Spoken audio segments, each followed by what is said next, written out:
رمضان المبارک کی پہلی رات ایک بڑے کمال کا وظیفہ آج انشاءاللہ میں عرض کروں گا. پہلی رات میں یہ کام کرنا ہے. امام محمد بن محمد غزالی علیہ رحمۃ اللہ والی لکھتے ہیں کہ جو بندہ رمضان المبارک کی پہلی رات 2 رکعت پڑھے، ہر رکعت میں سورہ فاتحہ کے بعد 1 مرتبہ سورہ فتح پڑھے، یہ پوری سورہ، اور سلام پھیرنے کے بعد 10 بار سورہ قدر پڑھے، پھر رسول ذیشان مکی مدنی سلطان صلی اللہ تعالی علیہ وسلم پر 10 مرتبہ درود پاک بھیجے، تو اسے مرنے سے پہلے 2 میں سے 1 فضیلت نصیب ہو جائے گی.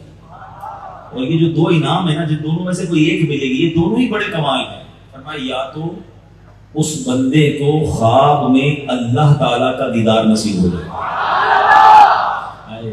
فرمایا دوسری کیا ہے، یا پھر دوسری فضیلت اس کو یہ ملے گی کہ وہ شب قدر کو حاصل کر لے گا.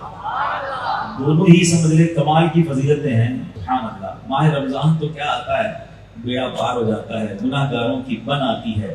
اللہ اس رمضان کی برکتیں ہم سب کو نصیب فرمائے. تو درود پاک کی کیا بات ہے، نیت کر کے انشاءاللہ کثرت کے ساتھ درود پاک پڑھیں گے انشاءاللہ.